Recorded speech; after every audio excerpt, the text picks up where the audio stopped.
আগামী 2রা আগস্ট শনিবার পড়েছে।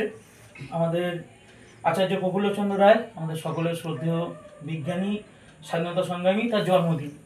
সিএসএসের শুরুর থেকে আমরা সায়েন্স নিয়ে কাজ করি এবং ওনার জন্মদিন পালন করে আসি প্রতি বছর বিভিন্নভাবে।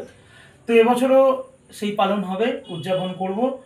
আমরা সিএসএসের পক্ষ থেকে সকলকে আমন্ত্রণ করছি সন্ধ্যে 7:30টার সময়, শনিবার পড়েছে 2রা আগস্ট আসতে। আমরা বিভিন্ন দেশপ্রেমিক, বিভিন্ন লেখক তাদের জন্মদিন পালন হতে দেখেছি। সবাই তাদের জন্য, তাদের জায়গায় দেশের জন্য অনেক কিছু করেছেন। হয়তো বিজ্ঞানীদের যে রেসপেক্টটা পাওয়া উচিত সেটা হয়তো আমাদের মতো দেশে সেইভাবে হয়ে ওঠে না। আমরা অনেক জায়গাতেও দেখেছি, স্কুল টুলেও সেইভাবে হয়তো বিজ্ঞানীদের জন্মদিন পালন করা হয়ে ওঠে না।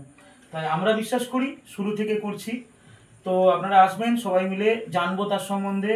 আমাদের স্টুডেন্টরা তো রইলই, আর তার সঙ্গে উদযাপন যখন, জন্মদিন যখন, হয়তো সামান্য আমরা খাওয়া দাওয়া করব। অসংখ্য ধন্যবাদ।